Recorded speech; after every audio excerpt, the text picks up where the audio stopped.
പകുതി ആങ്ങിയതരാ മൂപ്പര് പറഞ്ഞത്. കൃഷ്ണദാസേ, ഒരു കൊല്ലം എന്നോട് പറഞ്ഞ ഒരു കോൺഗ്രസ് നേതാവ്. അപ്പോൾ ഞാൻ എന്തായിരിക്കും മനസ്സിലായി, ഒരു കൊല്ലേ ഉള്ളൂ, കഴിയാപ്പം മാറും.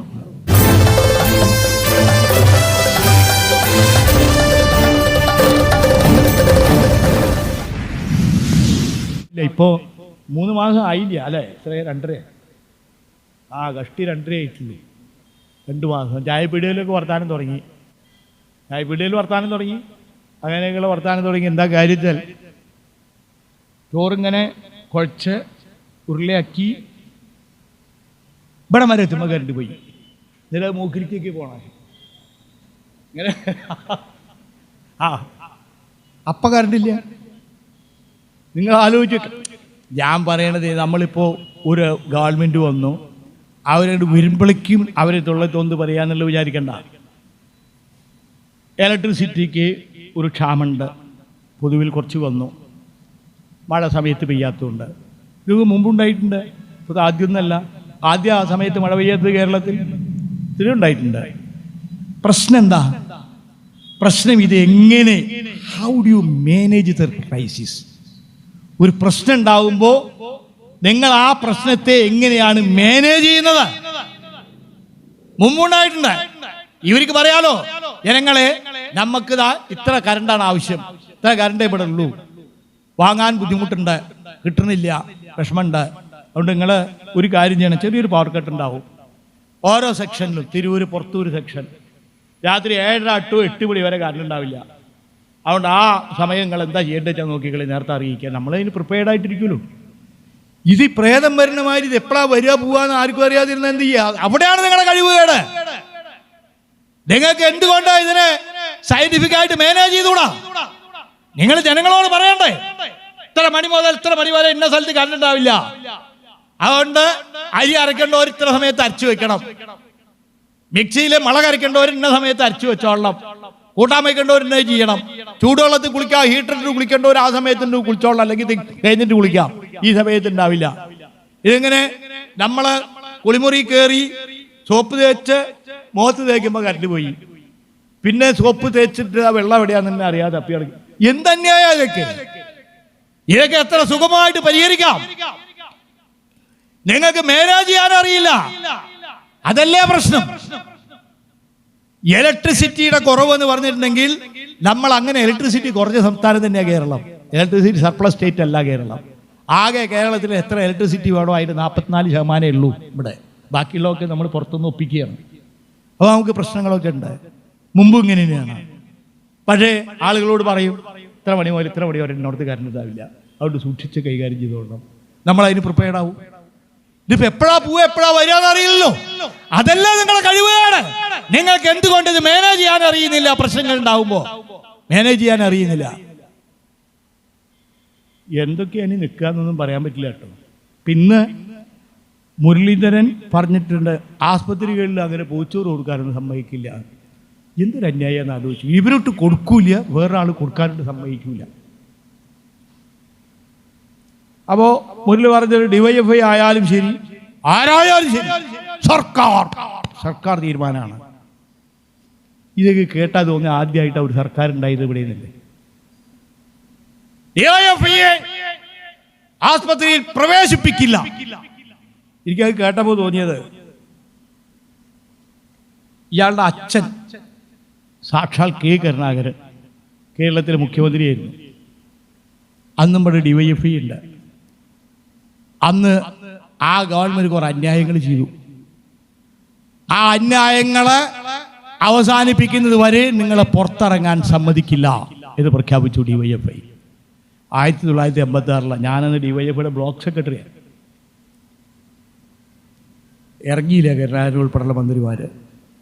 തെരുവിൽ തടഞ്ഞു നിർത്തിയ ആയിരക്കണക്കിന് യുവാക്കൾ 46ാമത്തെ ദിവസം കരുണാകരന് വേണ്ടി മധ്യസ്ഥതയ്ക്ക് CV പത്മരാജൻ, അന്ന് CPIM-ന്റെ സംസ്ഥാന സെക്രട്ടറി ആയിരുന്ന VS-നെ വിളിച്ച് നമുക്കൊന്ന് സംസാരിക്കാനുണ്ട് എന്ന് CV പത്മരാജൻ, കോൺഗ്രസിന്റെ നേതാവ്, VS-നോടാ പറഞ്ഞു സംസാരിക്കാലോ. എവിടെയാ വരേണ്ടത്? അല്ല, ഞാൻ അങ്ങോട്ട് വരാം.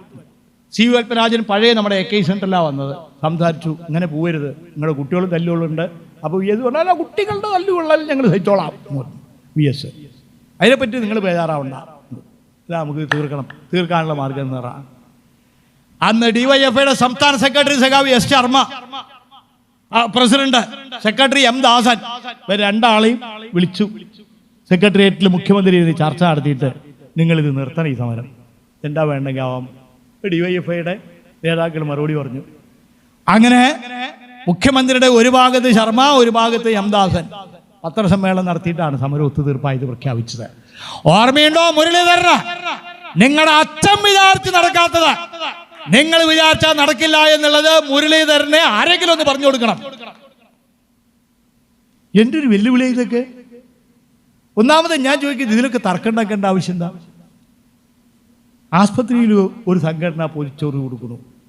അപ്പോൾ അവിടെ ഉള്ളവർക്കൊരു അസൗകര്യം ഉണ്ടാക്കുകയാണെങ്കിൽ പറയാം, നിങ്ങളിങ്ങനെ കൂട്ടം കൂടി വന്ന് കൊടിയൊക്കെ ആയി വന്ന് ഇവിടെ ഒരു അസൗകര്യം ഉണ്ടാക്കുന്നത് ശരിയല്ല, ഒരു പ്രത്യേക സ്ഥലത്ത് നിങ്ങൾ കൊടുക്കുക, രോഗികളുടെ എല്ലാ ആസ്പത്രി ഉണ്ടാവുന്നത്. അങ്ങനെയൊക്കെ ഇനി അവർ ചെയ്യുന്നുള്ളൂ, ഒരു അറേഞ്ച്മെന്റ് ഉണ്ടാക്കാം. അത് നിങ്ങൾ DYFI നേതാക്കളെ വിളിക്കണം. മുരളീധരൻ വിളിച്ചാൽ DYFIയുടെ സംസ്ഥാന സെക്രട്ടറി പ്രസിഡന്റ് വരും. നിങ്ങൾ വിളിക്കുക. നിങ്ങളെങ്ങനെ ആസ്പത്രിയിൽ ഇരിക്കുന്ന കൂട്ടിരിപ്പുകാർക്കോ രോഗികൾക്കോ പൊതിച്ചോറ് കൊടുക്കുന്നതിനെ ഞങ്ങൾ തടസ്സപ്പെടുത്തുന്നില്ല. പക്ഷേ ആസ്പത്രിയുടെ ഉള്ളിൽ അസൗകര്യം വരുന്നു എന്നുള്ള ചില പരാമർശം, അങ്ങനെ ഒരു സംഭവമേ ഇല്ല, എന്നാലും അവർ പറഞ്ഞോട്ടെ. അതുകൊണ്ട് നമുക്ക് ഇന്ന വിധത്തിൽ അത് ചെയ്യണം. അത് വേണമെങ്കിൽ DYFI കേൾക്കുമല്ലോ. അതുകൊണ്ട് മുരളി വെല്ലുവിളിക്കുന്നത് ആരോടാണ് എന്നുള്ളതൊക്കെ ഒന്ന് ആലോചിക്കണം. ആരോടാണ് വെല്ലുവിളിക്കുന്നതൊക്കെ ഒന്ന് ആലോചിക്കേണ്ടത്. ഇതൊന്നും അങ്ങനെ പെട്ടെന്ന് ഇല്ലാതെയാവുന്ന ഒരു സംഘടനയല്ലല്ലോ. എന്തിനാ ഇതൊക്കെ നമ്മളെ കൊണ്ട് പറയിപ്പിക്കുന്നത്? ആയിക്കോട്ടെ, ആ വഴിക്ക് അങ്ങനെ പോട്ടെ. നമ്മളെ എങ്ങനെയായാലും സർക്കാരിനോട് സഹകരിക്കാനാണ് നിശ്ചയിച്ചിട്ടുള്ളത്. വിഴിഞ്ഞം ഉടമസ്ഥാവകാശം പോയി. ലോകത്തിലെ ഏറ്റവും നല്ല തുറമുഖങ്ങളിലൊന്നായി വികസിക്കേണ്ടതാണ് വിഴിഞ്ഞം. കേരള സർക്കാരിൻ്റെ ഉടമസ്ഥതയല്ലേ നമ്മൾ കമ്പനി ഉണ്ടാക്കിയത്. കേരള ഗവൺമെന്റിന്റെ ഉടമസ്ഥരായിരിക്കാം. ആരാണ് ഗവൺമെന്റ് അത് വേറെ വേറെ വേറെ കാര്യം. Who ever it may be in power. ചിലപ്പോൾ കോൺഗ്രസ് ആവാം, ചിലപ്പോൾ ഇടതുപക്ഷമാവാം, അവക്കാവാം. പക്ഷെ ആരോ ആവട്ടെ, സംസ്ഥാന സർക്കാരിന്റെ ഉടമസ്ഥതയിലാവണ്ടേ കമ്പനി. ഒരിക്കൽ സംസ്ഥാന സർക്കാരിന്റെ കയ്യിൽ നിന്ന് ഉടമസ്ഥാവകാശം പോയാൽ പിന്നെ കേരളത്തിന്റെ സ്വത്തല്ലേ ഇല്ലാതാവുന്നത്. നിങ്ങൾ ആരെ വേണമെങ്കിലും സഹകരിപ്പിച്ചോ, ഞങ്ങൾ അതിനൊന്നും എതിർക്കുന്നവരല്ല. ഞങ്ങൾ സ്വകാര്യ മൂലധനത്തെ സ്വാഗതം ചെയ്യുന്നവരാണ്. പലരുടെയും ധാരണ എന്തോ ഈ കമ്മ്യൂണിസ്റ്റ് പാർട്ടി എന്ന് പറഞ്ഞാൽ സ്വകാര്യ മൂലധനത്തെ എതിർക്കുന്നവരാണ്. അതില്ല, തിയറിറ്റിക്കലായിട്ടൊന്നും ഇല്ല. ലെനിൻ ഉൾപ്പെടെ സോവിയറ്റ് യൂണിയൻ റഷ്യയിൽ ഭരണം നടന്നു. സോവിയറ്റ് യൂണിയൻ ഉണ്ടായിട്ടില്ല അന്ന്. റഷ്യ വിപ്ലവം കഴിഞ്ഞ് റഷ്യ വികസനത്തിന് വേണ്ടി മുതലാളിമാരുടെ സഹായത്തിൽ അവരുടെയും കൂടി നിക്ഷേപം സ്വീകരിച്ചിട്ടല്ലേ പുത്തൻ വികസനം, ന്യൂ ഡെവലപ്മെന്റ് സ്കീം ഉണ്ടാക്കിയത് ലെനിൻ. അതിനേക്കാളും വലിയ കമ്മ്യൂണിസ്റ്റ് ഉണ്ടോ? ഇപ്പൊ ചൈന ലോകത്തിലെ ഏറ്റവും വികസിത രാജ്യമായിട്ട് അതിവേഗം പുരോഗമിച്ചുകൊണ്ടിരിക്കുന്നത് സർക്കാർ മൂലധനം കൊണ്ട് മാത്രമല്ല, സ്വകാര്യ മൂലധനം കൊണ്ടും കൂടിയാണ്. ജനങ്ങളുടെ വികസന സ്വപ്നങ്ങൾക്ക് ചിറക് വിരിപ്പിച്ചു കൊടുക്കാൻ സ്വകാര്യ മൂലധനത്തെ സാമൂഹ്യ വികസനത്തിൽ ഉൾപ്പെടുത്തുന്നതിനും ഉപയോഗിക്കുന്നതിനും എതിർപ്പില്ല സൈദ്ധാന്തികമായിട്ട് കമ്മ്യൂണിസ്റ്റ് പാർട്ടിക്ക്. ഞങ്ങൾ അതിനെ സ്വാഗതം ചെയ്യും. പക്ഷെ ഉടമസ്ഥാവകാശം സ്റ്റേറ്റിനായിരിക്കണം. സ്റ്റേറ്റ് എന്ന് പറഞ്ഞാൽ ഭരിക്കുന്ന ഗവൺമെന്റ് അല്ല. State is different. ആരായാലും സംസ്ഥാനമാണ്. ആ സംസ്ഥാനത്തിന്റെ ജനങ്ങളുടെ ഉടമസ്ഥാവകാശത്തിലായിരിക്കണം. നിങ്ങളത് കൊടുത്തില്ലേ? കൊടുക്കുമ്പോൾ നിങ്ങൾ മിണ്ടിയോ? കൊടുത്ത വിവരം പ്രതിപക്ഷ നേതാവ് പറഞ്ഞപ്പോഴല്ലേ നിങ്ങൾ പറഞ്ഞു ഞാൻ അറിഞ്ഞിട്ടില്ല എന്നുള്ളത്. എന്ത് ഗവൺമെന്റ് ഇതൊക്കെ? മാസം 2 ആയില്ലല്ലോ. ഇതല്ലേ നിങ്ങളുടെ ഭരണം. അതുകൊണ്ട് എളുപ്പം ഇതങ്ങനെ മുമ്പിലേക്ക് പോകുമെന്ന് വിചാരിക്കണ്ട. സ്കൂൾ തുറന്നു. സ്കൂൾ തുറന്നിട്ട് കുറച്ച് ദിവസം ആയിപ്പോൾ പുസ്തകമൊന്നും കിട്ടിയിട്ടില്ല എന്ന് പറയുന്നുണ്ട്. തിരൂർ കിട്ടുമോ എനിക്കറിയില്ല. ഞങ്ങളുടെ നാട്ടിലൊന്നും പുസ്തകം കിട്ടിയിട്ടില്ല എന്ന് പറഞ്ഞിട്ട് കുട്ടികൾ കൊടുത്തിട്ടില്ല. പണ്ടും UDF ഇങ്ങനെ തന്നെയാണ്. എന്ത് ഭരണം? 10-32 ലക്ഷം സ്ത്രീകൾക്ക് സാമൂഹ്യ സ്ത്രീ സുരക്ഷാ പെൻഷൻ കൊടുത്തിരുന്നു. അത് LDF കൊടുത്ത് ഞങ്ങൾ വേണ്ടാ വെച്ചു.